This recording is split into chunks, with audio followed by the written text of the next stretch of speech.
যেমন রামিসাকে ধর্ষণ করে আপনার মেরে ফেলেছিল, সেম টু সেম নিশাদকে ধর্ষণ করে মেরে ফেলেছে। নিশাদ আর আমাদের মাঝে নাই। একটা ভুক্তভোগী পরিবারই জানে যে তার সন্তান হারানোর পরে যখন মাসের পর মাস, বছরের পর বছর কোর্টের বারান্দায় ঘুরেও তার ভুক্তভোগী পরিবার ন্যায্য বিচার না পায়, ওই পরিবার কার কাছে হাজারি জানাবে?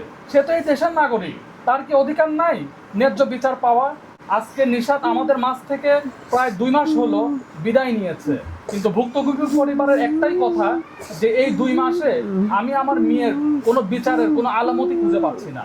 দেখেন, আমরা এই যে ব্রাহ্মণবাড়িয়ার থানার অন্তর্গত ব্রাহ্মণবাড়িয়া মডেল থানা মোহনপুর গ্রামে আছি। এই যে ভাইটাকে দেখতে পাচ্ছেন, এই ভাইটা কিন্তু হচ্ছে আপনার সৌদি আরব প্রবাসী। সে আমাদের মাঝে দাঁড়িয়েছে কেন জানেন? তার সন্তান হত্যার বিচার চাওয়ার জন্য। মানে সবচেয়ে বেশি দুঃখ তখনই লাগে যখন একটা বাবা সন্তান হারায় বা বিচার না পেয়ে আবার এই বিচারের জন্য মানুষের দ্বারে দ্বারে যায়। ইচ্ছা দুঃখের আর কিছু আছে বলে অন্তত আমার জানা নেই। তো এই ভাই আমাদের মানবাধিকারের সহযোগিতা চাওয়ার জন্য আমাদের অফিসে গিয়েছিলেন। তারই ধারাবাহিকতায় আমরা তাদের এলাকায় আসছি। আসলে ঘটনাটা কিভাবে ঘটেছে বা কি, এটা আমরা জানার জন্য এখানে এসে আমরা যেটা জানতে পেলাম, আপনার হচ্ছে নিশাত নামে আমাদের যে মামুনিটা ছিল, ওর বয়স হচ্ছে 6 বছর। দেখেন, ওর সাথে এতটাই অমানবিক একটা অঘটন ঘটেছে যেটা হয়তো বা ভাষায় প্রকাশ করার মতো নয়। ওই মেয়েটাকে হচ্ছে আপনার আমরা দেখতে পেয়েছি কিছুদিন আগে, রামিসা নামে একটা ছোট্ট মামনির ধর্ষণ হয়েছিল। সেম টু সেম বলতে পারেন এটা আর একটা রামিসা। তার নাম রামিসা আর ইন নাম নিশাত, বাট সাবজেক্টটা অনেকটা একই হয়ে দাঁড়িয়েছে।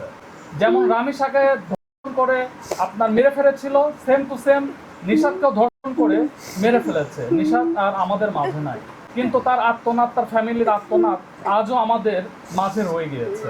তো আপনাদের মাধ্যমে আমি একটা কথাই বলতে চাই যে একটা সৌদি আরব প্রবাসী যে হচ্ছে রেমিটেন্স যোদ্ধা, যে আমাদের দেশে কষ্ট করে পরিবার পরিজন ছেড়ে পরিবারের মুখে হাসি ফুটানোর জন্য প্রবাসে থেকে 2টা টাকা আর্ন করে বাংলাদেশে রেমিটেন্স পাঠায়, আজকে সেই প্রবাসী ভাই আমাদের মাঝে দাঁড়িয়ে কান্না করছে তার মেয়ের ন্যায্য বিচার পাইয়ে দেওয়ার জন্য।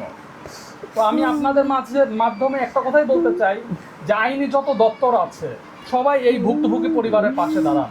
আজকে নিশাত আমাদের মাঝ থেকে প্রায় 2 মাস হলো বিদায় নিয়েছে, কিন্তু ভুক্তভোগী পরিবারের একটাই কথা যে এই 2 মাসে আমি আমার মেয়ের কোনো বিচারের কোনো আলামতি খুঁজে পাচ্ছি না। যেমন আপনার হচ্ছে এই মামলাটা ইনভেস্টিগেশন করছে পিবিআইর কাছে। সে জানতে গেলে পিবিআই এটাই বলেছে যে ডিএনএ টেস্টের রিপোর্টটা এখনো আসে নাই।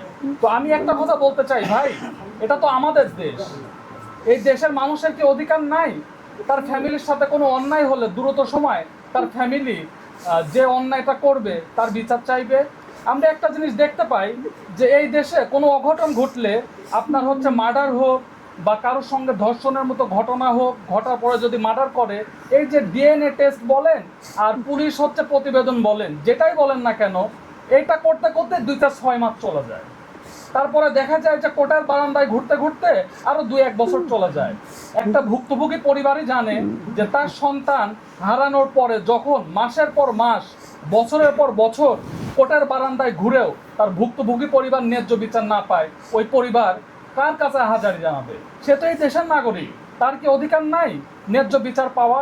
তো সেই জায়গা থেকে প্রশাসনের যত দপ্তর আছে, আমি মানবাধিকার কর্মী হিসাবে আপনাদের কাছে একটা আহ্বান জানাবো,